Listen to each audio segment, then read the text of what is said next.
KBS 열린 토론.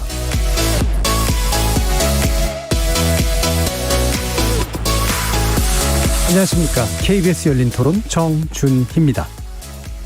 그분이 어떤 피해를 입었으니까 누구한테 호소하더라도 해결이 안 되니까 우울증도 앓고 뭐 이렇게 되다 보니까 극단적인 선택을 하게 된 건데, 그동안에 오던 갈래들이 있으니까 보이지 않게 이렇게 좋은 게 좋다고 회유하는 경우도 없잖아 있을 수 있어요. 잘못됐죠. 그게 사후에라도 사람 명예를 회복시켜 주는 게 올바른 방법이죠. 그 사건 자체를 숨긴 것 자체가 인권을 보호해주지 못했고 2차, 3차 가해를 계속적으로 발생이 됐다는 게, 이런 거는 절대 일어나서는 안 되는 거고요. 좀 안타깝고, 그런 약간 폐쇄적인 문화, 또 약간 윗사람한테 이제 거스를 수 없는 구조 같은 게 피해 당하신 분도 많이 힘들게 했었을 것 같다는 생각이 들어요. 예, 현재 조직이 어떻게 무슨 조사를 하고 있는지는 오픈 안 하면 우리가 알 길이 없는 거죠. 그 어떤 조직이라도 그런 게 있으면 안 되는데 은폐되고 감춰질 수 있다라고 하는 그 폐쇄적인 조직 문화가 아직도 군대에 있다는 게 너무 아쉽고, 내부에서 감추려고 하는 게 사실은 좋게 해결하자라는 식으로 어느 조직이든지 그거 하는 게 일반적인데, 군 조직은 더 폐쇄적이니까 더 감춰질 수 있었다는 걸로 보여지거든요. 이번 사건을 계기로 좀 합당한 수사와 처분이 이루어졌으면 좋겠습니다. 거리에서 만나본 시민들의 목소리 어떻게 들으셨습니까? 성추행 피해 공군 부사관 사망 사건 유족들이 어제 기자회견을 열었습니다. 군 차원의 수사의 한계를 느껴 국회 국정조사를 요청했는데요. 현재 진행 중인 군 수사와 감사에 대해 유족이 직접적으로 공개 입장을 표명한 건 이번이 처음입니다. 정치권과 시민단체에서도 국정조사와 특검이 필요하다는 주장이 계속 제기되고 있는 터, 한 달 가까운 국방부 감찰단과 조사본부 등 합동수사단의 수사가 그만큼 신뢰를 주지 못하고 있다는 얘기일 겁니다. 이 안타까운 죽음은 지난 10여 년간 계속돼 온 군 사법체계 개혁 요구를 다시금 환기시키고 있는데요. 반복되는 군대 내 성범죄를 뿌리 뽑기 위해선 군 사법체계를 근본적으로 뜯어고치지 않으면 안 된다는 주장입니다. 오늘 KBS 열린 토론에서는 공군 부사관 사망 사건의 수사 진행 상황을 점검해보는 한편, 국방부와 군이 이번 비극을 계기로 성범죄 은폐, 축소, 왜곡이라는 묵은 병폐와 결별할 수 있을지, 군사법체계 개혁을 위해선 어떤 방안이 고려되어야 할지 다각도로 대안을 모색해보겠습니다. KBS 열린 토론은 여러분의 주인공입니다. 문자로 참여하실 분은 샵9730 누르시고 의견 남겨주십시오. 단문은 50원, 장문은 100원의 정보 이용료가 붙습니다. KBS 모바일 콩, 트위터 계정 KBS 오픈, 그리고 유튜브를 통해서도 무료로 참여하실 수 있습니다. 날카로운 의견과 뜨거운 참여 기다리겠습니다. KBS 열린 토론 지금부터 출발합니다. 살아있습니다. 토론이 살아있습니다. 살아있는 토론, KBS 열린 토론. 토론은 라디오가 진짜입니다. 진짜 토론, KBS 열린 토론.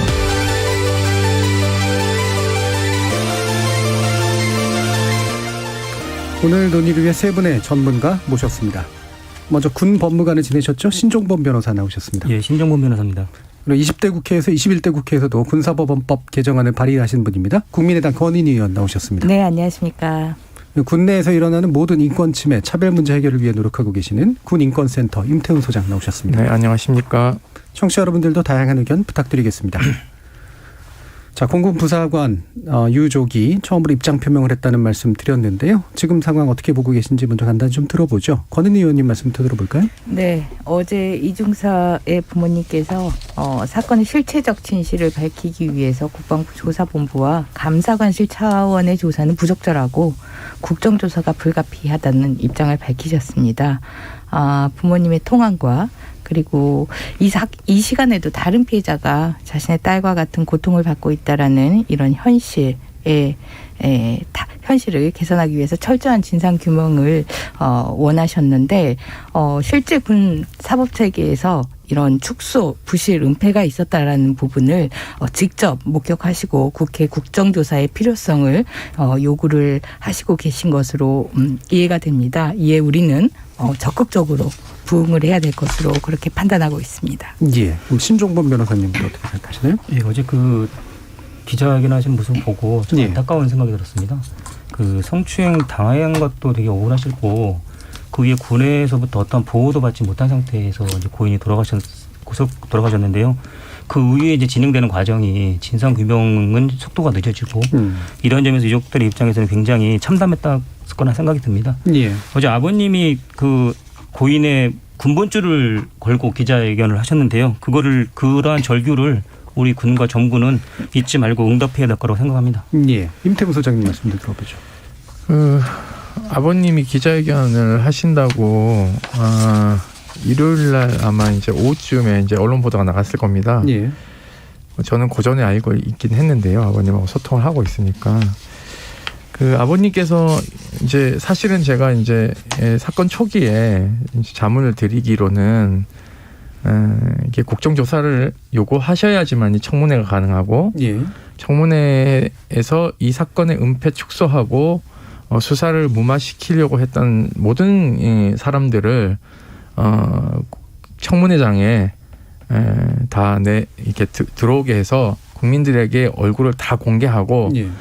국회의원들 질문해서 거기에서 얻어내는 잘못된 어떤 관행들, 불법 행위들 이런 것들을 모두 이렇게 좀 풍부하게 국민들 앞에 보여줘야지만이 군이 다시 수사를 할 때 축소 은폐하지 않는다라고 해서 말씀을 드렸는데 그래도 이제 군을 좀 믿어보자 수사 주체니까. 근데 아니야 다를까 뭐 장관님이 뭐 약속을 찰떡같이 했는데도 불구하고 그렇게 지키지 않았고요. 아버님을 찾아간 걸로 알고 있어요. 장관님께서. 예. 그날 오후에 갔다 온 다음에 뭐 참모들과 뭐 자정까지 회의를 했다 그러더라고요. 그러고 아침에 이제 내놓은 방안이 4명을 보직해임하는 겁니다. 근데 이거 되게 꼴이거든요, 사실. 꼬리 자르기다. 예, 그래서 이렇게 몸통들을 그대로 두고 있거든요. 이제 왜냐하면은 수사라는 게 이게 이제 그 책임자들이 쭉 라인으로 있는데 지금 밑에 사람들만 대충 이렇게 예. 보직해임했단 말입니다. 그래서 여전히 이 그 군에서의 그 공군 사관학 카르텔이라든가 그리고 수사 경찰 그 군사 경찰의 카르텔, 군 검찰의 카르텔이 여전히 각자 도생을 하기 위해서 장관을 이제 굉장히 흔들고 있구나라는 느낌을 받았어요. 그래서 향후 저는 국정감사를 통해서 지금이라도 좀 늦지 않았다고 봅니다. 예. 청문회를 해야 된다고 생각하고 있고요.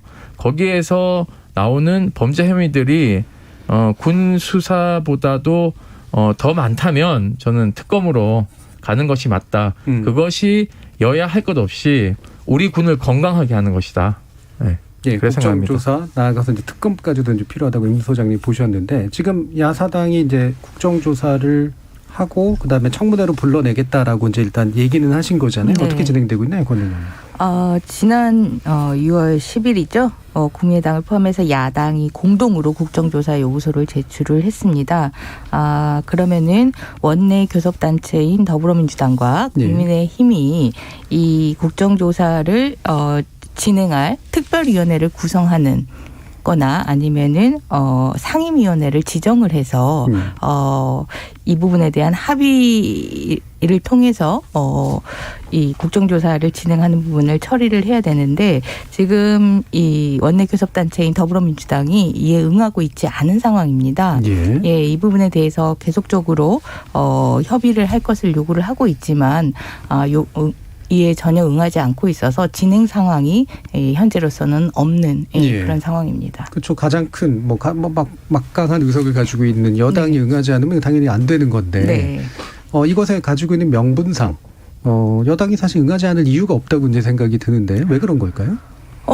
지금 여당은 이와 관련된 진상조사보다는 군사법제도와 관련된 제도의 개혁을 통해서 이 부분을 해결을 해야 된다라고 얘기를 하고 있는데 이 군사법제도의 이 문제는 축소 부실, 은폐 이 세 가지 문제는 군사법체계의 특성인데 이 특성은 군의 폐쇄성 때문에 나오는 부분입니다. 그렇기 때문에 국정조사를 통해서 공개적으로 이 부분에 대한 진상 규명을 반드시 하고 그리고 동시에 병행해서 군사법제도의 개혁이 있어야 하는데 더불어민주당은 이 부분에 대한 그 진상 규명을 진상규명에 소극적으로 임하면서 제도의 개혁만 이야기를 하고 있는데 문제 해결에 절반은 외면하는 그런 태도라고 생각을 합니다. 예, 보통 이제 이런 경우는 여당이 이제 약간의 이제 야권에 의한 뭐 정치 공세라고 판단을 하고 이제 거부를 한다거나 뭐 이런 건데 왜 그러면 별로 안 좋잖아요. 여당한테 이게 같이 약간 한범처럼 미치는 그런 효과가 있기 때문에 많이 지켜보셨을 때 어떻게 생각하시나요? 네, 제가 그래서 우려되는 지점들을 여당 의원님들께 말씀을 다 드렸어요. 네. 그러니까 이게 국방부라는 조직은 그 수사 권한과 기소 권한 그리고 심지어는 사법부가 가지고 있는 재판권까지 가지고 있단 말입니다. 네. 그러니까 이게 누가 집권하더라도 이러한 범죄를 계속적으로 축소, 은폐, 왜곡하는 일들은 반복될 것이다. 그러니까 이게 악의 고리를 어느 정부라도 끊어줘야 되는 것이 맞다. 이것은 정권의 잘못이라기보다는 우리가 오랫동안 관행으로 여겨왔던 그런 것들이 골마서 터진 것이다. 예. 그러니까는 이참에 정부 여당이 그러한 적폐와 계속 뭐 정권 초기에 적폐 청산한다고 다 뭐 적폐 청산위원회 만들고 난리 났지 않습니까? 그러면은 초심으로 돌아가서 이것을 엄단해야 되는데 조금 자고우면하는 것 같아요. 네. 그러니까 그러면 아까 이제 그 사회자님께서 말씀하신 것처럼 이게 한 몸처럼 보이거든요. 그렇죠. 그러면은 국민들 입장에서는 아니 적폐 청산한다 그랬다, 공정하게 해야 된다 그랬다, 투명하게 해야 된다 그랬는데 아무것도 하지 않네라고 얘기해서 대선 가면 이게 심판받거든요. 그래서 저는 집권 여당이 안타까운 건 보궐선거에서 왜 졌는지 아직도 잘 모르는 것 같다 이런 느낌이에요.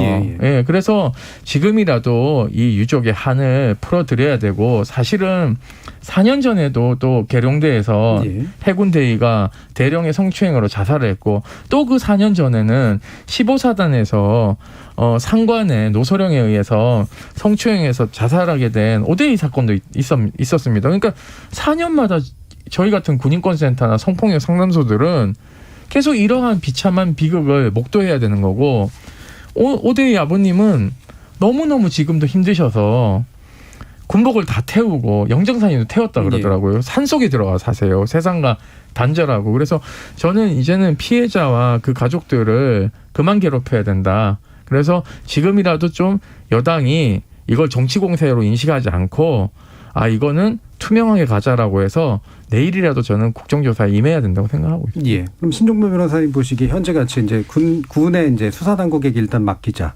안 되겠다. 국정조사를 좀 일단은 진행하자. 심지어는 이제 특검 제안까지 나오고 있는 상태에서 어떤 방향으로 가는 게 좀 맞다고 보세요? 예, 제 생각은 이 사건 자체가 지금 군에서 축소하고 은폐했다는 것에서 비롯된 사건이기 때문에 군에서 어떠한 수사 결과랄지 조사 결과를 내놔도 불신할 수밖에 없다는 생각이 들거든요. 그래서 이 사건 성격 자체로 봤을 때도 국회에서 조사가 좀 필요하지 않나 하는 생각이 들고요. 더군다나 그 국회에서 국정조사 또는 청무회 등의 과정을 통해서 과연 이 사건에서 군 주의 보고체가 제대로 이루어졌는지, 그다음에 군 사법체계가 제대로 작동했는지, 만약에 제대로 작동하지 않았다면 어떻게 개선할 것인지, 이런 부분들이 함께 국회에서 논의될 것이고, 그에 따라서 지금 군사법개혁법안이 국회에 계류되어 있거든요.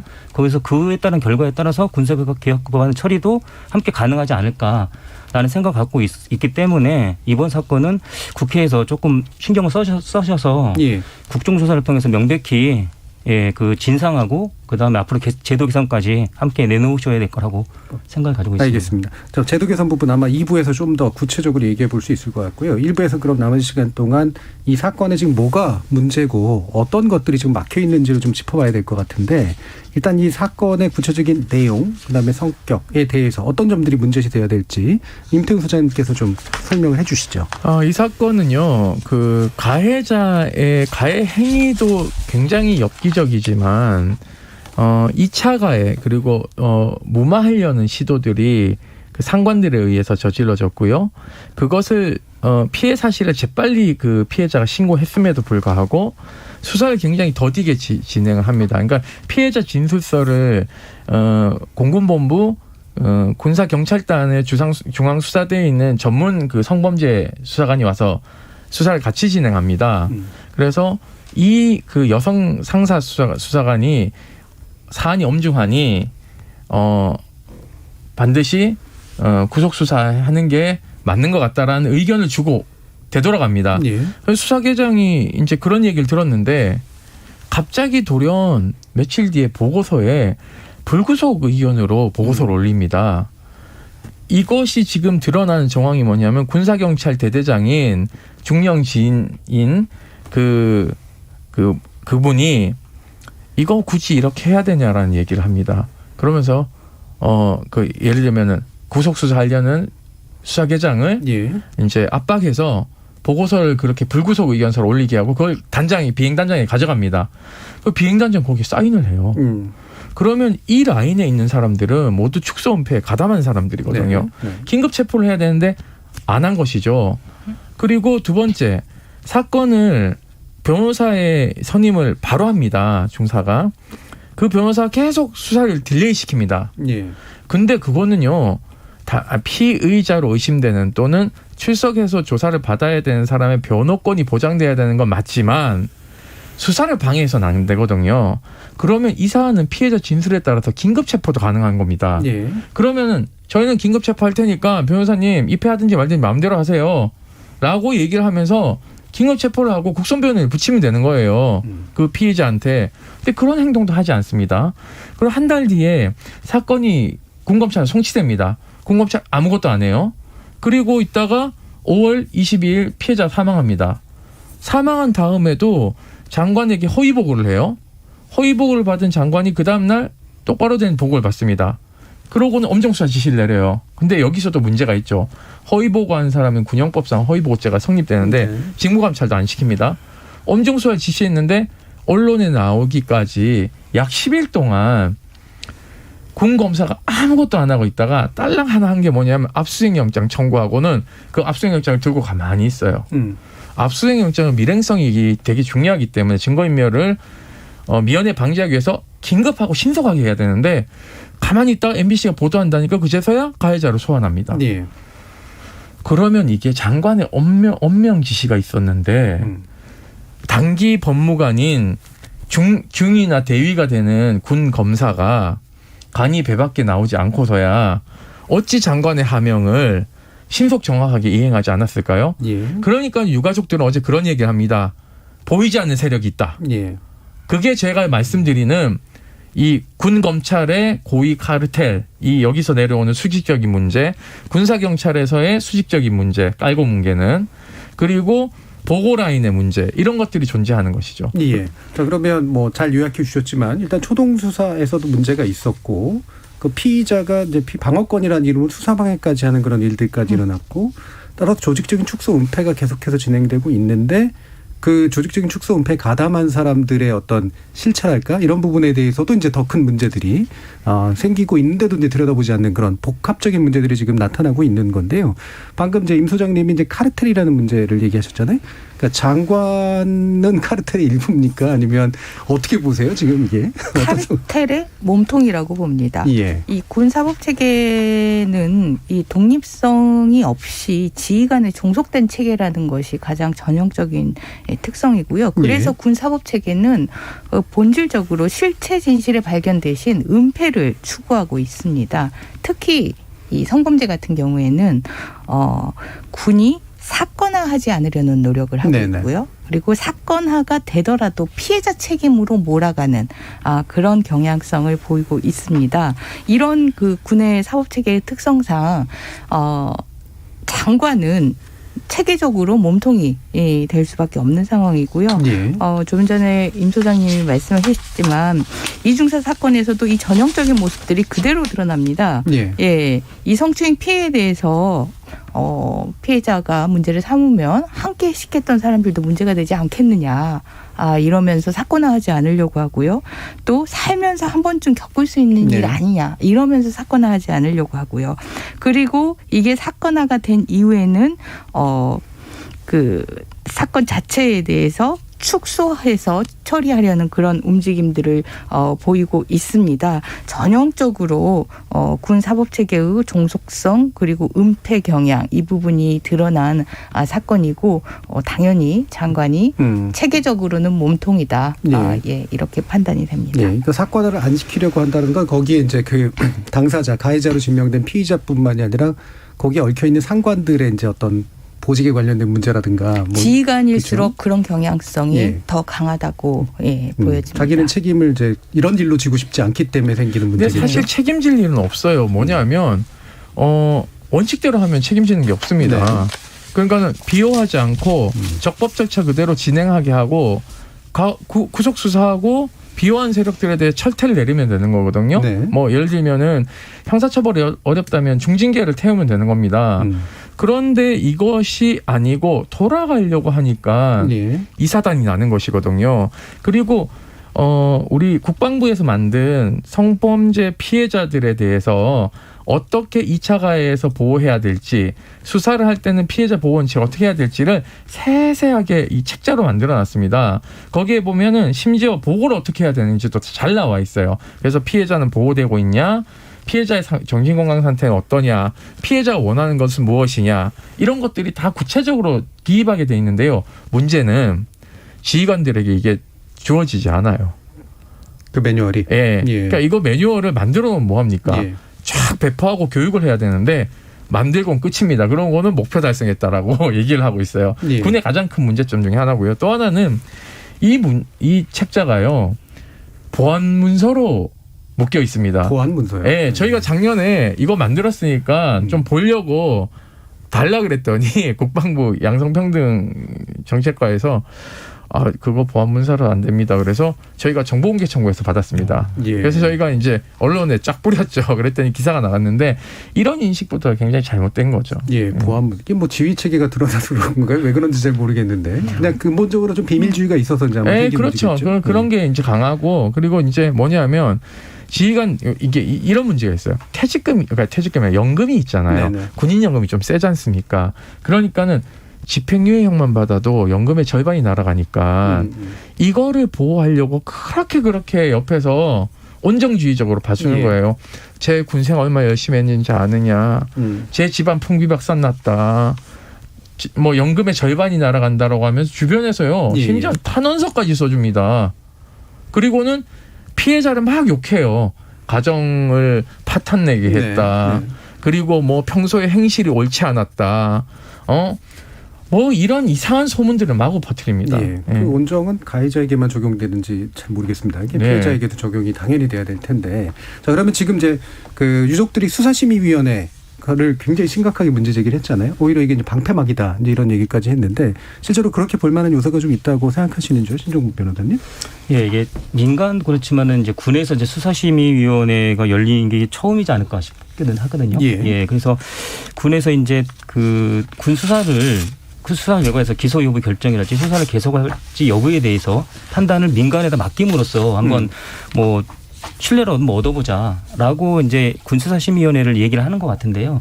사실 이 수사심의위원회 자체도 그 토대가 되는 거는 군수사 결과거든요. 네. 그래서 군수사 결과가 만약에 부실했다고 그러면은 거기에 따른 군수사심의 결과도 부실할 수밖에 없는 거거든요. 그러니까 유족분들께서 이 수사심의위원회를 방패막이라고 말하시는 것도 제가 충분히 이해되는 게, 근데 국방부에서는 어떻게 보면 굉장히 편의적으로 예. 우린 조사 다 했고 그 나머지 뭐 기소 여부랄지 수사 개성 여부는 민간인들로 구성된 군수사심의위원회 맡기고 우리 그 결과에 따르겠다. 예. 이렇게 하니까는 유족이랄지 아니면 객관적으로 보더라도 이게 굉장히 무책임한 말 아닌가라는 생각이 들거든요. 예. 그래서 저는 이제 군수사심의위원회 이런 얘기를 할 것이 아니라 군 지금 조사하는 곳에서 이 사건을 과연 어디까지 진실을 과연 철저히 규명할 의지가 있는지 그것들을 먼저 강력하게 표시해 주는 것이 이게 신뢰를 얻을 수 있는 기회라고 생각을 합니다. 예. 그러니까 수사심의위원회가 이제 이미 그릇되게 수사해 놓은 거를 그냥 분칠해 주는 그 요식행위처럼 이제 보여줄 수가 있기 그렇게 때문에 흘릴 가능성이 이제 농후하죠. 그러니까 저는 사실 수사심의위원회 처음에 이제 만든다고 할 때 실효성 없을 거라는 얘기를 많이 했는데요. 네. 왜냐하면 수사기록 전체를 이분들이 다 꼼꼼히 보기란 매우 어렵거든요. 그렇기 때문에, 그리고 다 보여줄지도 좀 의문이고, 그런 지점이 하나 있고요. 또 하나는 아버님이 또 정보공개 청구한 것들이 있어요. 수사와 관련돼서. 근데 저는 이것도 비공개 처리하는 것도 부적절하다고 봅니다. 이게 무슨 기밀도 아니고. 그러니까 물론 이제 수사는 내밀한 것이 있긴 하지만 그럼에도 불구하고 공정함이 있어야 되는 것이고 정확성이 있어야 되는 건데, 유족이 의심을 하면 저는 정보공개 청구하기 전에 좀 와서 상세하게 설명을 좀 해야 된다고 보고 있습니다. 근데 그런 것들도 잘 하지 않는 것 같아요. 예를 들면은 중간 수사 브리핑이나 이런 것들을 통해서 그 유족들이 의심하는 지점에 대해서 해소시켜줘야 되는데 저는 군이 그런 방식으로 잘 접근하지 못하는 것 같아요. 그러니까 결국은 유족들은 군의 수사가 무언가를 보호하고 있지 않은가라는 의심을 강하게 할 수밖에 없는 것이고, 그렇다면 유족들 입장에서는 지금 장례도 지금 무기한 연기하고 있지 않습니까?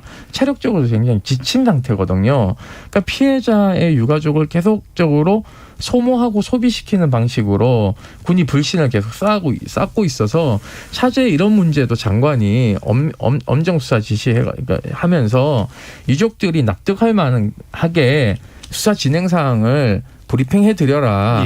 그리고 의혹이 제기하는 부분에 대해서 그 의혹 제기 전에 좀 미리 아버님 예를 들면 피해자 법률 대리인을 통해서 저희가 미진한 게 없는지 요건 어떻게 생각하시냐 저건 어떻게 왜냐하면 국가는 피해자를 대신해서 죄를 묻는 집단이지 않습니까? 사적 보복을 인정하지 않으니까요. 그런 것들을 좀 커뮤니케이션을 가져야 되는데 우리 군은요 그러한 것을 커뮤니케이션 가져본 역사가 없습니다. 그러니까 관행대로 하는 것이죠. 뭐 그 청취자들도 다들 아시겠지만 예를 들면 예전에 김은중이 사건이라든가 군 의무사 사건 이런 것들에서 보면 심지어는 이제 군 엘리트 집안인데도 불구하고 그 핵심으로 뚫고 들어가는 게 굉장히 어려울 정도로 폐쇄적이잖아요. 그렇죠. 삼성 장군임에도 불구하고. 그럼 권은희 의원님께 다시 여쭤야 되는 게 그럼 국정조사라는 방식으로 뭔가 이렇게 하면 그래도 지금 현재 있는 이 단단한 어떤 폐쇄적인 구조를 좀 뚫고 들어갈 여지가 분명히 좀 있으시다고 보시나요? 일단 말씀하셨다시피 지금 그 어떤 기관을 통해서 신뢰를 확보하겠다라고 얘기를 하더라도 기본적으로 수사 자체가 부실하기 때문에 그 부실한 수사를 가지고 추가적 거기에 대한 판단 부분을 보완한다라고 하더라도 사실 실체 진실 발견이 안 되고 또 거기에 대해서 신뢰를 회복할 수 없는 사안인데요. 국정조사를 통해서는 자료 요구권, 국회의 자료 요구권을 통해서 보다 실체적 진실에 발견할 수 있는 접근할 수 있는 그런 자료 확보들이 보다 풍부하게 가능하고 또한 청문회를 통해서 출석한 증인들이 이 위증의 벌에 대해서 책임을 지겠다라고 선서를 하고 증언을 하게 합니다.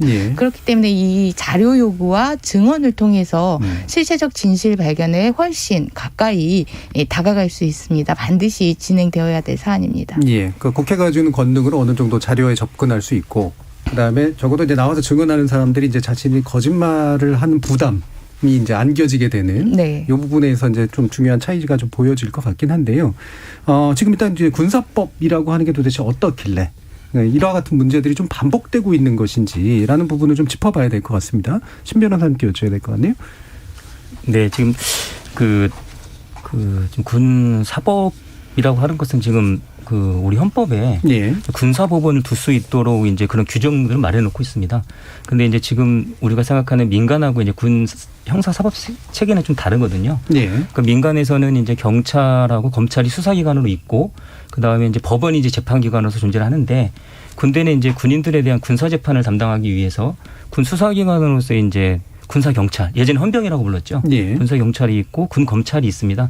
또 재판기관으로서 이제 군사법원을 또 별도로 설치해두고 있고요. 근데 이 과정 속에서 여기서의 문제는 뭐냐면은 이 이제 군 수사기관과 군 재판기관이 전부 다 그 사법기관하고 달리 그 지휘관에 종속되어 있기 때문에 이제 수사랄지 재판 과정에 있어서 사법이라는 어떠한 그런 절차 정의, 사법이라는 시스템에서 운영되는 것이 아니라 군에 있는 지휘관에 의해서 이렇게 사법과는 다른 식의 판단을 가지고 접근하게 되는 이런 데서 문제가 발생하거든요, 사실. 그래서 이 사건의 같은 경우에도 그 비행단 소속이다 보니까는 비행단이 이제 그 비행단장이 이거를 이제 전부 다 수사기관을 지휘 감독하고 있습니다. 그러면은 이제 이렇게 큰 사건이 발생하게 됐고, 더구나 코로나 상황에서 회식을 나가서 그 회식도 이제 부대원 회식도 아니었죠.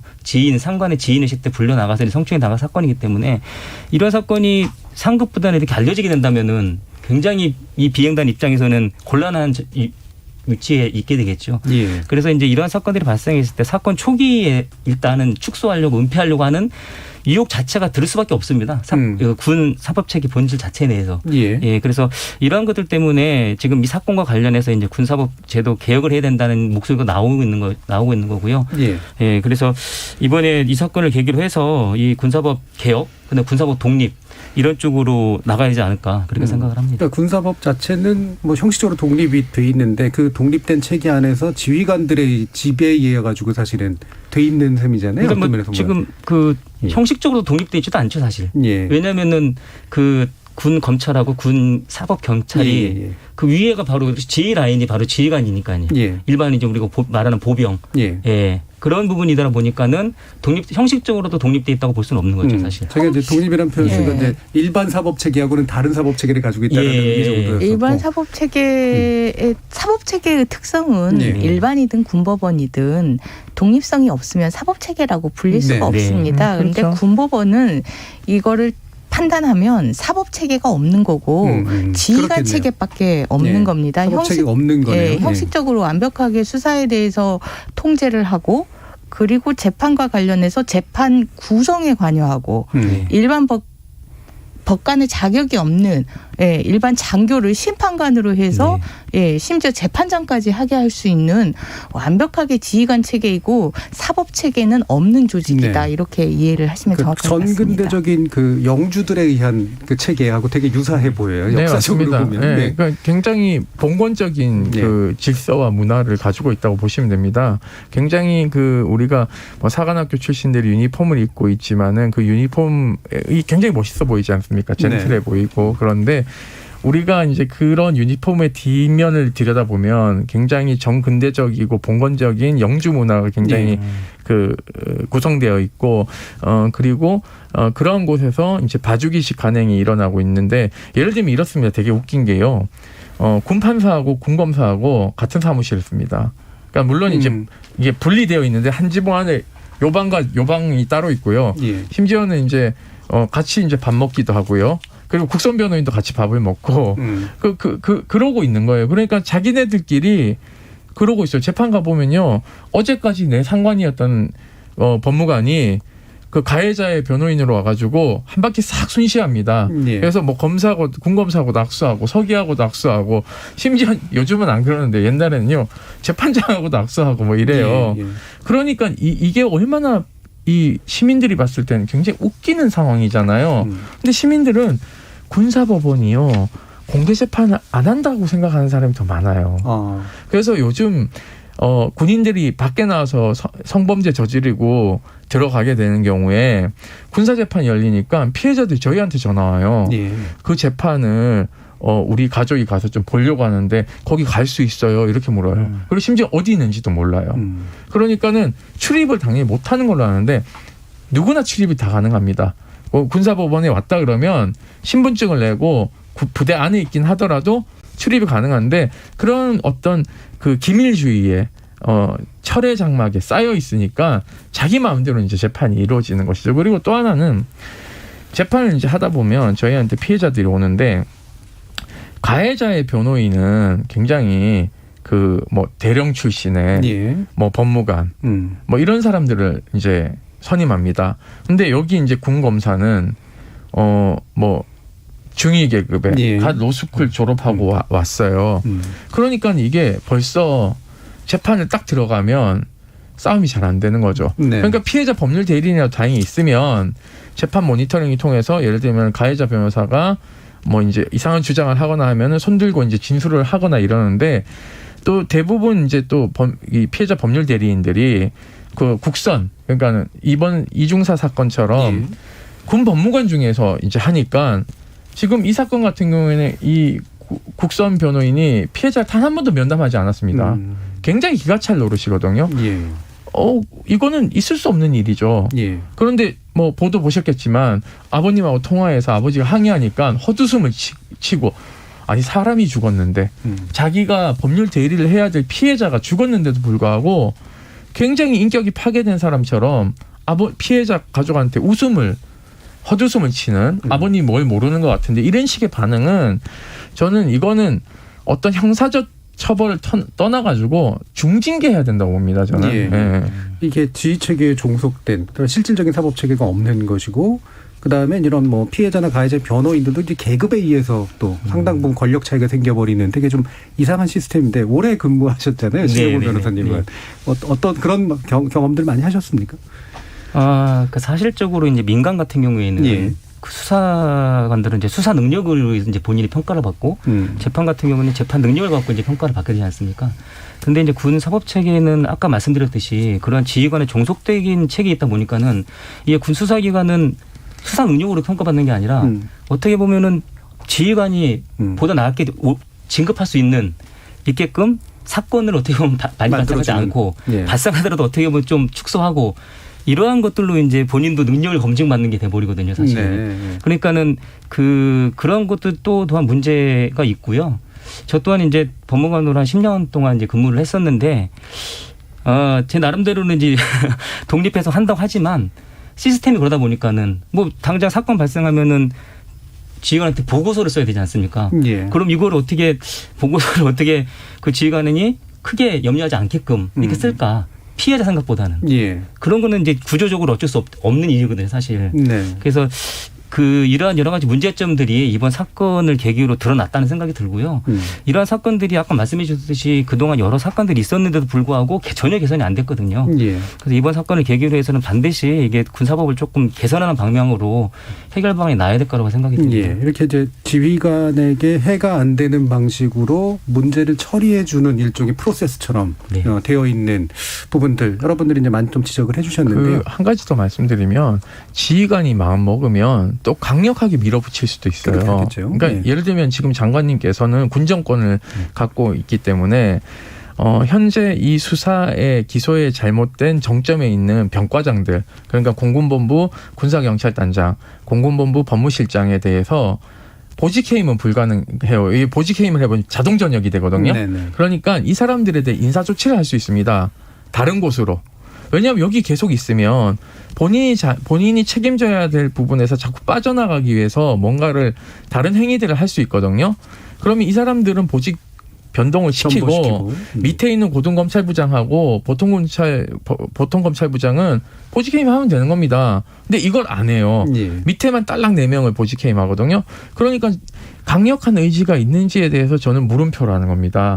본인에게 주어진 권한도 행사를 제대로 못하는데 과연 수사를 진두지휘를 공정하게 할 수 있을지가 의문이라는 거죠. 저는 그 군 지휘관이 강력한 의지를 갖기를 또 원칙대로 처리하기를 기대하는 그것이 전혀 꿈과 같은 이야기다. 왜냐하면 군은 아시겠지만 연령 정년, 계급 정년이 있어서 군 자체가 승진지향적인 조직입니다.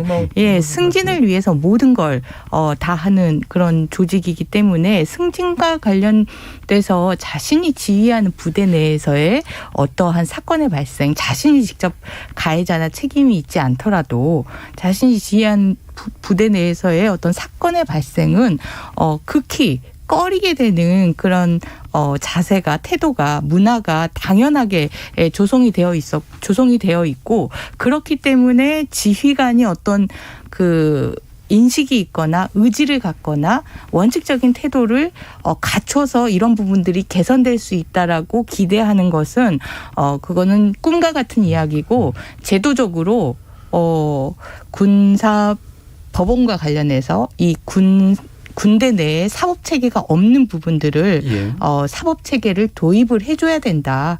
이런 것이 유일한 해결책이라고 생각을 합니다. 한 가지 더 말씀드리면 과거에 보면 지금 국회의원 계신 최강욱 의원 같은 경우에 국방부 보통검찰부장을 했을 때가 있었어요.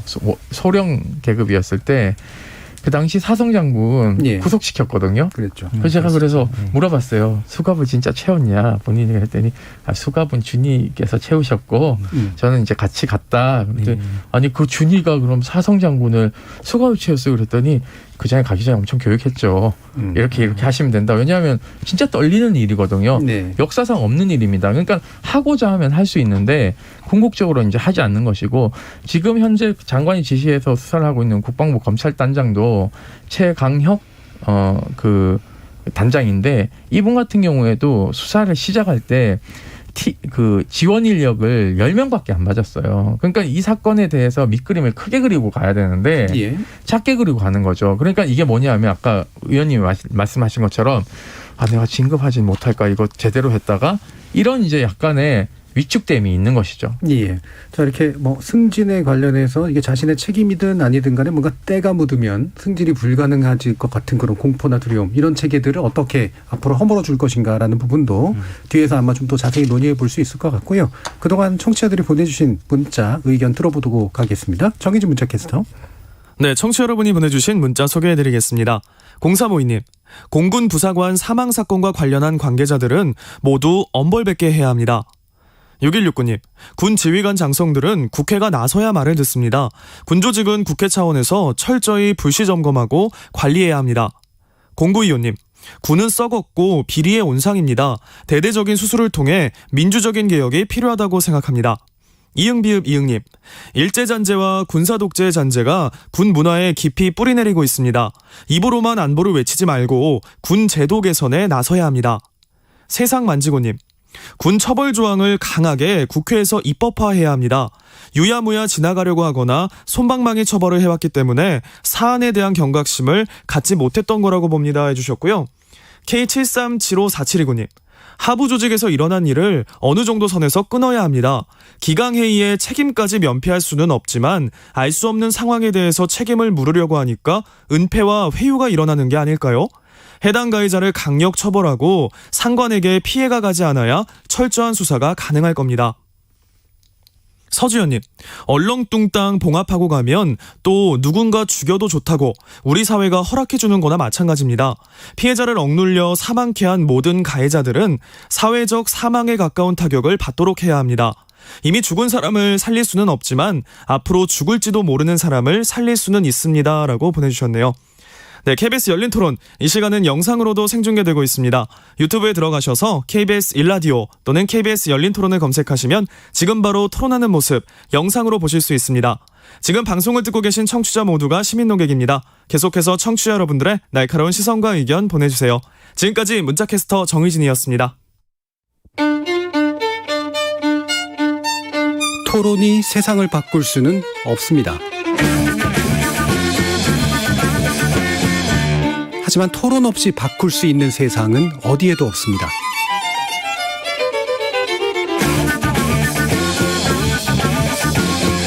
세상의 선한 변화를 갈망하는 당신. 정답이 아니라 질문의 힘을 믿는 당신. 우리 KBS 열린 토론에서 만납시다.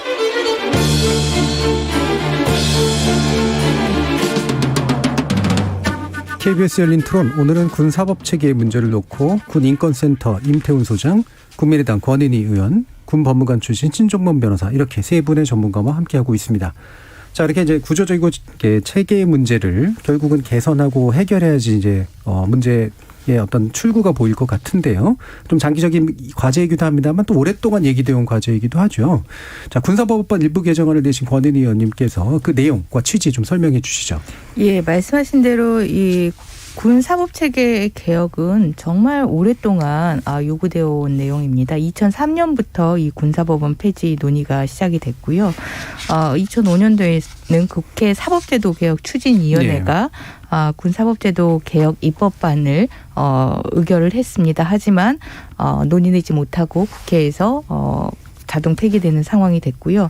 그리고 우리 임 소장님께서도 참여했었던 윤일병 사건 이후 민간군 병역문화혁신위원회, 그리고 그 이후에 국회 병역문화혁신위원회에서 군 평시 군사법원 제도 폐지, 관할관 제도, 심판권 제도 폐지에 대한 안을 제시를 했습니다. 하지만 국회에서 논의를 하는 과정에서 최종적으로는 군사법 체계를 현행 뼈대를 그대로 유지하되 현행 4단급에 설치되어 있는 군사법원을 군단급으로 상향하는 정도. 그리고 관할관 제도와 심판관 제도를 그대로 유지하되 이 형량 강경권을 2분의 1 범위에서 3분의 1 정도로 축소하는 그 정도 수준에서 합의하고 말았는데요. 이러한 내용들은 전혀 개혁이 아니고 군사법 체계를 그 속성을 변화시킬 수 있는 변화가 아닙니다. 그래서 5대2 사건도 있었고 윤일병 사건도 있었지만 우리는 또 똑같은 이중사 사건을 다시 한번 맞닥뜨리게 되는 상황인데요. 그렇기 때문에 이번에 국회에서 철저한 진상규명과 동시에 평시에 군사법원을 폐지하자는 내용으로 그리고 일반 검찰이 이 군의 군사경찰 수사 지휘를 통해서 철저한 수사를 좀 담보하자라는 그러한 내용으로 개혁 법안을 냈습니다. 이와 관련해서 지난 6월 22일경에 국회 법사위에서 이 군사법체계 개혁안에 대한 법안 소위가 개최가 됐는데요.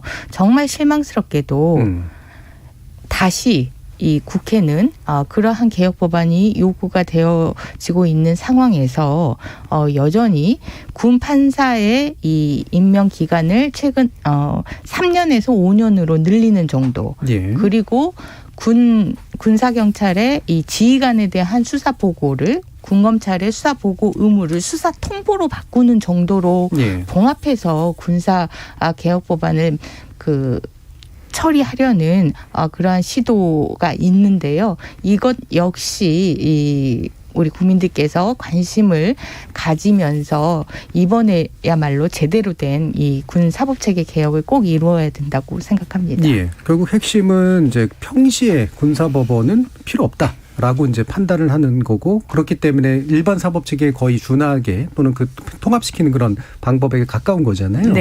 자, 그럼 이런 방식이 이제 기본적으로 어떤 입장이신지 다른 두 분의 또 의견을 좀 듣고 그다음에 또 더 많은 쟁점에 대해서 얘기해 보죠. 신정민 변호사님 어떻게 생각하십니까? 그 평시 군사법원을 민간으로 옮기자는 얘기는 제가 군법원으로 처음에 임용됐을 때부터 논의가 되었던 문제거든요, 사실. 그래서 지금 군사법원에 기소되는 사건 범죄 유형을 보면 잘 아시겠지만 순전 군사범죄라고 할 수 있는 것들이 거의 없거든요. 미미하고요. 그럼 전부 다 일반 군사범죄를 처리하고 있고 그 일부 군대에서 우려하는 거는 그러면 전쟁 났을 때 이거를 군사법원 체계를 어떻게 전시로 이렇게 급하게 전환시킬 수 있느냐라는 문제를 제기를 하시는데 사실 저희가 이제 을지훈련이랄지 이런 전시 전환 훈련들을 하거든요. 그러면은 군사법원 같은 경우에도 그 전시 전환 훈련을 통해서 어떤 매뉴얼이랄지 이런 것들을 준비해 놓으면 그 전시 전환이 이렇게 그런 준비해 놓는다면은 전시 전환이 이렇게 어렵다고 생각되지 않거든요. 그래서 이거는 진짜 의지의 문제이지 뭐가 잘못됐기 때문에 아니면 뭐가 안 돼서 이런 문제는 아니라고 생각이 듭니다. 이 논의는 이미 아까 제가 말씀드렸듯이 굉장히 오랫동안 지속되어 왔고요. 지금 말씀드렸듯이 계속 이런 문제들이 나오는 거는 군사법원에 대한 어떠한 그 사법권 독립이랄지 이런 부분이 없고 그 불신에서 비롯되는 것이기 때문에 군대에서 그 평시 군사법원을 민간으로 이양하는 것들이 오히려 국민들로부터 신뢰를 받을 수 있는 기회라는 생각이 듭니다. 그러니까 군 쪽은 이게 전시 개념을 평시를 최대한 연장하고 싶어하는 그런 속성이 좀 있는 것 같아요. 그래도 그게 자신들의 권리를 많이 보장해 주니까. 임태우 소장님. 이 군사법 개혁은요 노무현 정부 당시 사법 개혁의 일환으로 추진됐던 겁니다. 그렇기 때문에 민주당에서는 지금 현재 논의되고 있는 그런 안을 가지고 하는 것은 노무현 정신에 맞지 않다라는 것을 정말 강조드리고 싶고요. 당시 민정수석을 하셨던 분이 지금 대통령을 하고 계십니다. 그러니까 당시 초심으로 빨리 돌아가셔야 되는 게 그게 노무현 정신이에요. 말로만 그렇게 하시면 안 되고. 그래서 평시 군사법원을 폐지하는 게 저는 절대적으로 맞다라고 보고 있고요. 전시만 운영한 게. 다만 절충안을 정말 노무현 정신을 훼손하지 않고 살린다면 비군사 범죄에 대한 수사, 기소, 재판 모두 민간으로 이양하고 일단 순정 군사 범죄라고 얘기하는 군사 기밀 누출이라든가 방산 비리라든가 상관을 이렇게 살해하려고 했다든가 요런 것들이 있어요. 몇 개. 요거 한 8%에서 10%밖에 안 됩니다. 이런 범죄는 그러니까 군사법원 알아서 해라. 사실 저는 그것도 논리적으로 따지면 맞지는 않거든요. 왜냐하면 군판사라고 해서 고도의 군사 지식을 가지고 있지 않습니다. 예. 똑같아요, 사실은. 뭘 더 알겠습니까? 법무관이 권총 차고 기관총 들고 전쟁 나가면 그 전쟁 끝난 거죠, 사실은. 그러니까 저는 더 이상 고집 피우지 말고 국방부의 로비 좀 그만 받으시고 저는 그것에 대해서 노무현 정신에 맞게끔 바꿔야 된다라는 말씀을 드리고 싶고요. 제가 프랑스 갔을 때 인상적이었던 게 프랑스는 이제 그 군사 사건을 담당하는 검사가 따로 계시더라고요. 제가 그분을 만났는데 그분 사무실에 헌병의 수사관들이 하고 그쪽에 몇 분들이 지원을 나와 있더라고요. 그러니까는 이 검사가 군사건을 잘 진행할 수 있게끔 행정적인 도움을 주는 일들을 하고 계시더라고요. 그래서 군인도 민간에서 재판을 받습니다. 네. 그리고 더 인상적이었던 건 현직 판사분이 국방부의 법무관리관을 하십니다. 그건 뭐냐면 강력한 문민 통제를 법에 의해서 하겠다. 그것이 프랑스 혁명의 정신이다. 이렇게 저희한테 설명을 하시더라고요, 국방부에서. 그래서 이 사람들은 그 프랑스 혁명의 이 인권 선언에 대한 부분을 국방부까지 저희한테 설명을 하고 있더라고요. 그래서 우리도 빨리 그러한 정신에 맞게끔 군이 본연의 전투 업무에만 임하고 나머지 사법, 기소, 군 검찰, 군사 경찰 이거는 다 떼내도 저는 상관없다. 그럼 이분들은 무슨 일을 하냐? 헌병이 수사만 하는 게 아니거든요. 특임대라고 해서 여러 가지 업무들을 하고 있고 검찰도 징계장교라는 역할을 하고 있습니다. 징계위원회가 열릴 때 징계간사로 참여해야 되거든요. 왜냐하면 지휘관이 징계권자가 마음대로 막 원님 재판을 하면 안 되기 때문에 그런 것을 하면 되고 송무 업무 이런 것들 다 하면 됩니다. 할 게 없는 게 아니거든요. 그러니까 저는 고집을 그만 부렸으면 좋겠다. 그리고 국민 여러분들도 이번엔 정말 여론의 힘을 보태주셔야 됩니다. 예. 더 이상 이중사처럼 이렇게 죽는 일 없어야 돼요. 그러기 위해서는 군사법 제도 자체를 민간으로 다 이행하는 것이 맞다. 저는 그렇게 보고 있습니다. 자, 이렇게 이제 근본적인 문제에 대해 동의하고 계시고 세 분의 전문가도 그다음에 사실은 국민들도 이제 이해하시는 분들은 충분히 동의할 만한 그런 이슈인데 아까 국방부 로비 문제를 얘기하셨습니다만 결국은 이런 게 국회에서 계속해서 발의됨에도 불구하고 통과가 안 되는 건 대부분은 정쟁의 문제거나 강력한 기득권의 저항인 거잖아요. 그런 부분이 분명히 있다고 좀 느끼시는 거네요. 국방부뿐만 아니라 또 군사 법원, 그러니까 법무 쪽에서의 저항이 아주 강력하고요. 그 저항의 근거로 군의 특수성과 군의 지휘권 확립이라는 두 가지 이유를 일관되게 들고 있습니다. 그런데 그 군의 특수성이라고 한다라면 그 순정군사범죄, 좀 전에 말씀하셨던 순정군사범죄, 그 군무 이탈이나 항명죄죠. 이게 이제 그 일반 형법에는 없는 범죄지만 군의 특수성 때문에 처벌되는 범죄, 이걸 순정군사범죄라고 하는데 이 순정군사범죄가 전체 군사법원에서 처리되는 사건에 지난 5년간 처리된 사건의 0.005%였습니다. 그럼 나머지 사건은 군사법원이 뭘 처리하냐? 음주운전 같은 도로교통법 위반, 그다음에 사기 횡령 배임과 같은 그런 재산에 관한 범죄 이런 부분들을 그 처리를 하고 있는데 아니 소중한 우리의 아들, 딸, 동생, 누이를 그런 그 사법 체계가 전혀 없는 이 야만의 사실은 그 문화죠. 그렇죠. 거기에 그냥 방치해두고 있다라는 것은 그거는 우리 국민 모두가 이 부분에 대해서 해결을 해야 된다라는 요구를 강하게 해주셔야 된다고 생각을 하고요. 그리고 군의 지휘권 문제는 이 솜방망이 이 형사처벌로 확립되는 것이 아니라 군의 그 지휘 체계는 그 인사와 감찰, 그리고 징계를 통해서 어떤 조직이든 그런 조직 기강이나 조직의 지휘 체계를 규율을 하고 있습니다. 군도 그렇게 할 수 있고 그렇게 해야 되는데 그 이상의 것을 원하는 것은 단순한 지휘 체계의 확립이 아니라 지휘관의 뜻대로 내 맘대로 하는 그런 조직을 운용을 하겠다라는 그런 전 근대적인 그런 모습입니다. 그렇죠. 지휘 체계하고 사법 체계를 구분하지 못하고 하는 발언에 가까운 것 같아요. 네. 지휘가 다 사법까지 담당해야 된다라는 의식을 결국은 표현하고 있는 것 같은데, 그럼 그래서 지금 어쨌든 제기되고 있는 아까 임태훈 소장님 같은 경우는 그래도 어느 정도 만약에 타협을 한다면 그 정도 선이라고 얘기하셨는데 지금 일부 이제 발의되고 있는 다른 그 법안들 보면은 이제 일단 성폭력 범죄 문제라도 좀 해결해 보자라고 하는 정도의 취지가 있는 것 같아요. 아마 이수진 의원 발의 내용이 이제 대체로 그런 쪽에 가까운 것 같은데 제가 보기에는 이게 되게 부분적인 거지만 이거라도 일단 먼저 좀 하는 방향으로 좀 가는 게 필요하다고 보세요. 어떻습니까? 저는 그 부분에 대해서 이해를 좀 못 하고 있거든요. 왜냐하면 이게 이제 그 성범죄가 그 여성만 피해자가 아니거든요. 여군만. 그렇죠. 그러니까 남군도 이제 피해자들이 많고 그 사건이 더 많아요. 근데 대부분 남군 성폭력 피해자들을 보면 구타하우킹이 수반된 게 많습니다.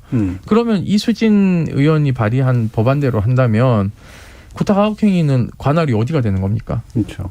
그러니까 이런 문제점이 있기 때문에 저는 이참에 왜 도대체 이게 이 안을 내는지 이 안을 고수하는지는 잘 모르겠어요. 그 이유를 자꾸 국민의힘이 반대한다 이렇게 얘기를 하는데 반대급부를 공개하고 여론에 의해서 누르고 국민의힘도 이 여론을 따라가지 않으면 우리가 표를 못 받겠다라는 그야말로 그건 정치 공세를 해야 되는 거죠. 선의에 의한. 근데 그거는 하지 않고 뭐라도 조금 변화해야 된다라는 것에 대한 강박증이 있는 것 같은데 이해는 하지만 현실로 적용했을 때는 굉장히 곤란한 문제가 발생한다라는 말씀을 드리고 싶고요.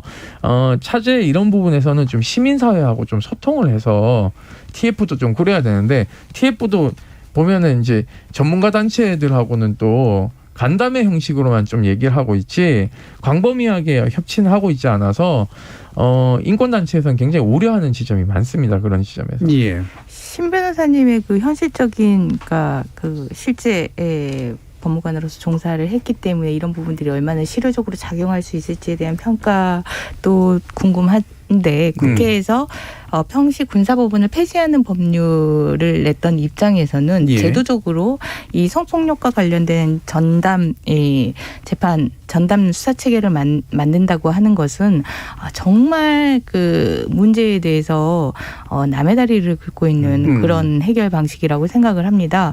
군대 내 성범죄의 가장 큰 특성은 이 이중사 사건에서도 우리가 확인했듯이 첫째가 사건화하지 않으려는 것에 있고 두 번째가 사건화하더라도 피해자의 책임을 강조해서 사건을 축소하려는 그런 모습들인데요.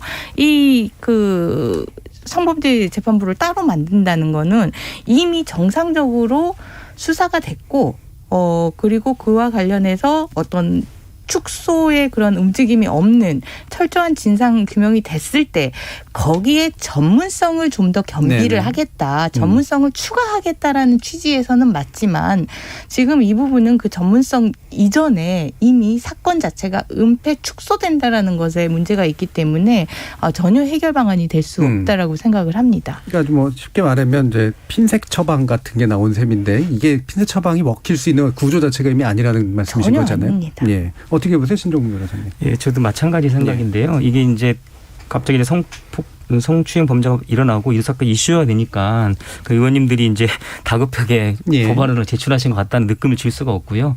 지금 군사법 개혁 법안이 지금 정부안도 나와 있고 그다음에 아까 우리 권은 의원님도 제출하신 안이 있고 그렇게 해서 전반적이고 근본적인 군사법 개혁 법안을 논의해야 될 문제 시기지 지금 이렇게 말씀하신 것처럼 핀셋으로 이 부분만 이렇게 떼어내서 논의를 할 계제는 아니라고 생각이 듭니다. 예.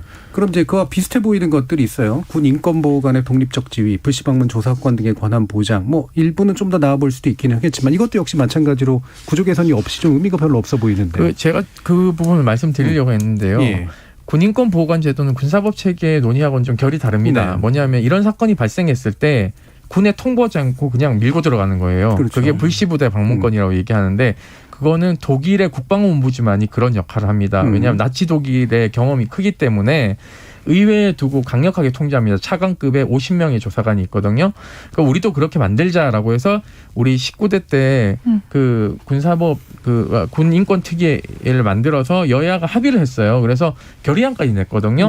그런데 지금 이게 어떻게 이 칼질이 되고 있냐면 인권위에 두기로 했는데 인권위에다가 계속 국방부가 반대 의견을 내가지고 불시부대 방문권도 사라지고 국방부 장관이 조사 중단을 요청하면은 중단해야 되고 그리고 사망 사건이 발생하면은 군인권 보호관에게 즉시 통보하도록 돼 있는 것도 삭제돼서 조승래 의원 법안으로 지금 올라와 있어요. 그 인권위가 이렇게 이건 좀 내주십시오 해가지고 그리고 여기에 대항해서 같은 당인 안규백 의원께서 18대 때부터 군인 복무 기본법을 만드셨고 거기에 한 조항으로 이게 들어가 있거든요.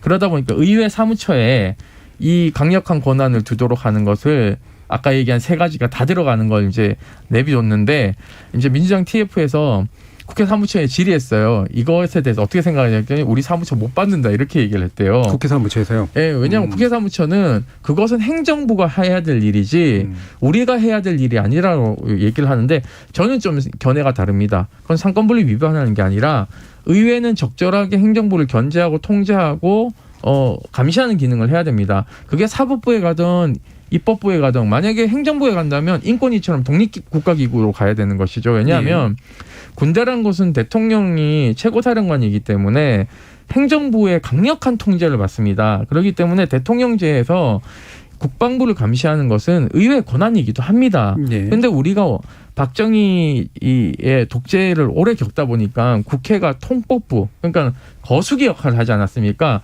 저는 이 거수기 매트릭스 안에 여전히 국회의 사무처분들이 빠져있지 않냐는 생각이 들거든요. 그래서 저는 의회에 설치하는 것이 안 된다면 또 다른 독임제 형태의 그 강력한 독립기구, 방송위원회나 인권위처럼 독임제 기구를 만들어야지 실효성이 있다라고 보고 있고요. 차제 이것에 대한 것도 좀 국민들이 관심을 가져야 된다라고 저희는 생각하고 있고 아울러서 저는 이제 시간이 거의 다 돼서 당부드리고 싶은 말씀은 청취자 여러분들께 이중사 아버님이 어제 이제 국민들한테 호소를 했어요. 국회에도 호소를 하시고 국정조사 좀 하게 해달라라고 했는데 저희가 아버님 이제 유족들 뜻을 받아서 오늘 이제 국민동의 청원 플랫폼을 신청을 했습니다. 그래서 100명이 서명을 하면은 이제 동의 절차로 넘어가서 이제 10만 명을 모집해야 되는데 아마 플랫폼이 내일 이제 다 확 열릴 겁니다. 지금 100명이 찼거든요. 여러분들이 군인권센터 홈페이지 들어가면 이 링크가 있으니까 10만 명이 모이면은 상임위에 회부되지 않습니까? 논의를 해야 돼요. 가부간에. 그러니까 이것도 국회를 압박하는 그리고 특검도 저희가 국민동의 청원 올려놨어요. 그 부분도 좀 시간이 조금 클릭 몇 번만 하면 되니까 이중사 아버님, 어머님이 저렇게 하고 계시는 건 내 딸의 명예를 회복하는 것도 있지만 어머님 그런 말씀 하셨어요. 우리 딸의 죽음이 마지막이었으면 좋겠다. 그러니까는 여러분의 아들, 딸이 군대에서 억울하게 죽지 않도록 하기 위한 투쟁을 하고 계시는 거예요. 거기 동참을 좀 해주셨으면 고맙겠습니다.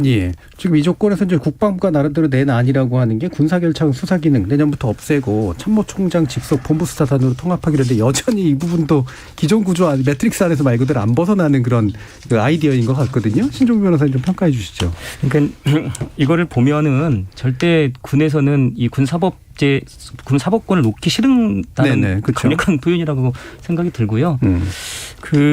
그나마 이 정부안이 이렇게 내놓는 게 그나마 이제 군을 좀 이렇게 달래면서 이런 안을 제출하지 않았나 하는 생각이 들고요. 솔직히 이 안 자체가 아까도 말씀드렸지만은 제가 법무관 초기 시작할 때도 이 법안이 나왔는데 그때도 되지 못했거든요. 이 법안조차도 솔직히 저는 이게 통과될 수 있을지 이것조차도 이조차도 왜냐하면 이 사건이 또 잠잠해지면 또 어느 정도 잊혀져 갈 것이고 또 이제 그 국회에서 논의하는 과정에서 일선 지휘관들께서 여러 가지 형태로 해서 아마 반대 의견을 아마 강력하게 표명하실 거라고 예상이 들고요. 그랬을 때 이제 국회에서 과연 통과될 수 있을 것인지 굉장히 좀 의구심이 드는 건 사실입니다. 이게 신 변호사님 말씀 듣다 보니까 이렇게 막 구조화된 무기력 같은 그런 느낌 같은 게 좀 느껴지는데 다시 입법으로 돌려서 어떻게 좀 진행해 보실 생각이세요? 네, 정말 관심이 필요한 상황입니다. 이중사의 진상규명은 지금 요원한 상황이고요. 그리고 군 사법체계 개혁은 국회에서 지금 완전히 축소된 상황으로 논의가 진행되고 있습니다. 그렇게 되면 정말 국가를 지키는 역할을 하는 우리 군인들의 인권을 우리 국민들이 보호해주지 못한다면 그들이 어떻게 소명과 사명을 다하겠습니까? 우리가 그들의 인권을 꼭 지켜내는 이번 그 국회가 됐으면 좋겠고요. 여기에 꼭 국민들께서 힘을 보태주셨으면 하는 요청을 드립니다. 예. 자, 이제 마무리 재원 시간으로 한번 가보도록 하죠. 한 1분 정도씩 신종범 변호사님부터 한번 들어보도록 하겠습니다. 예. 이제 그 군 법무관을 해서 군사법에 실질적으로 한 10년 동안 몸을 담았던 사람으로서 이번 사건을 접하면서 좀 착잡한다는 점을 다시 한번 이렇게 느끼게 됐고요. 이번 사건이 그냥 잊혀지는 사건이 아니라 이번 사건에 대한 진실 규명은 물론이고 다시는 이런 사건이 발생되지 않도록 군에서는 어떻게 반성할 것이고 그래서 어떻게 제도 개선을 해야 될 것인지 그런 해결 방안을 군뿐만 아니라 우리 정부 그리고 국회에서 모두 힘을 다 합쳐서 마련해 주셨으면 하는 바람입니다. 예, 알겠습니다. 권은희 의원님 말씀 들어보죠. 예, 제가 국회에 처음 들어와서 국방위에서 윤일병 사건을 접했습니다. 예. 그때 수사의 부실과 은폐, 축소를 보고 너무 야만적인 정말 체계다라고 크게 분노를 했었는데 이중사 사건 그로부터 시간이 흘러 이중사 사건을 다시 접하게 되는데 전혀 달라진 것이 없다. 군이 전혀 달라진 것이 없고 이제 군이 달라질 것이라고 기대해서는 안 된다. 예. 우리 손으로 직접 군의 사법 체계라는 것을 제대로 확보하기 위해서 평시 군사법원을 폐지하고 누구나 일반 국민들과 동일한 그런 시스템 하에서 사법 체계의 보호와 절차적 정의를 실현할 수 있도록 하는 그런 개혁을 꼭 이루어내야 되겠다라는 말씀드립니다. 예. 곧이 무민 통제 들어온 지 30년이 넘었는데도 변한 게 아무것도 없다라는 그런 말씀까지 주셨는데요. 임태훈 소장님까지 들어보죠. 200년 전에 칸트가 영구 평화론에서 제복 입은 시민 얘기를 했어요. 예. 군인은 제복 입은 시민입니다. 그러니까 우리 헌법에서 보장하는 모든 기본권, 유엔이 보장하고 있는 인권이 다 보장됩니다. 다만 이제 약간 유보되는 조항들이 있긴 하지만 그럼에도 불구하고 여전히 시민하고 동등한 권리를 향유해야 된다는 게 칸트의 얘기죠.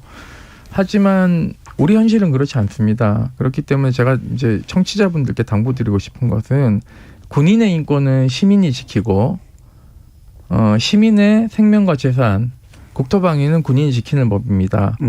이 그 상호작용이 되지 않는다면 한 축이 무너져 버리면 군인들이 나라를 잘 지킬 수가 없어요. 이것의 연관성을 명심하시고 이게 내 문제가 아니지 않다라는 것을 좀 체감하시면서 이 문제가 해결될 수 있도록 동참했으면 좋겠습니다. 대만 같은 경우에는 이러한 사건 때문에 20만 명이 시민이 청통부 앞에 모여서 집회를 했고 국방부 장관이 그곳에 나와서 시민들에게 머리를 숙이고 사과를 했습니다. 그리고 군사법원이 폐지됐습니다. 이러한 경험은 우리 사회에서도 반드시 있어야 된다. 그래서 지금 코로나 전국이라서 많이 시위를 못 하시지만 아까 말씀드린 그러한 청원이라도 열심히 좀 동참해 주신다면 저는 반드시 변화가 있을 것이다 라는 희망을 갖습니다. 알겠습니다. 자, 이렇게 군인권과 군사법체계 문제로 토론 진행해 봤는데요. 오늘 함께해 주신 국민의당 권인희 의원, 군법무관 출신인 신종범 변호사, 그리고 군인권센터 임태훈 소장 세 분 모두 수고하셨습니다. 감사합니다. 감사합니다. 군인들이 휴가를 가거나 전역을 할 때 흔히 사회로 나간다는 표현을 쓰죠. 그만큼 군대는 여전히 사회와는 유리된 공간으로 인식됩니다. 일반 사회와는 조금 다른 질서가 필요한 특수 영역이어서가 아니라 인간 사회와는 전혀 무관한 그들만의 질서가 필요해서 군사법 체계가 유지되고 있는 건 아닌지 진지하게 묻게 됩니다. 고인물은 썩게 마련이고 음습하게 닫힌 공간에선 곰팡이가 슬게 돼 있습니다. 볼을 튀워 물이 흐르게 하고 창을 열어 햇볕을 쬐듯 그들만의 부패한 왕국에 개방과 순환이라는 사회 원리를 들이부어야 할 이유 여러모로 충분해 보입니다. 지금까지 KBS 열린 토론 정준이었습니다.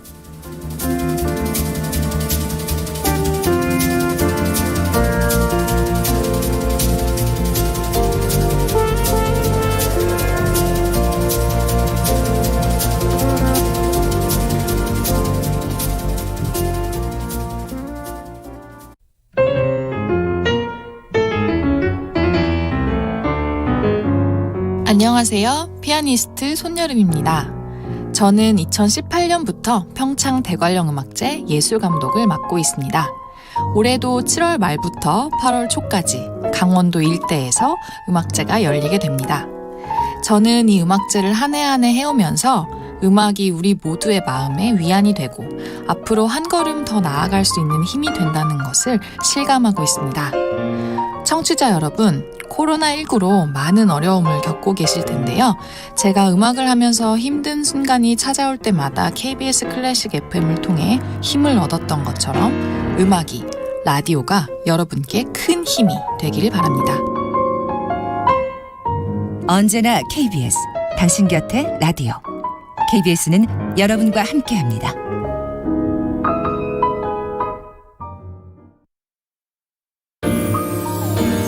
대한민국 중심 찬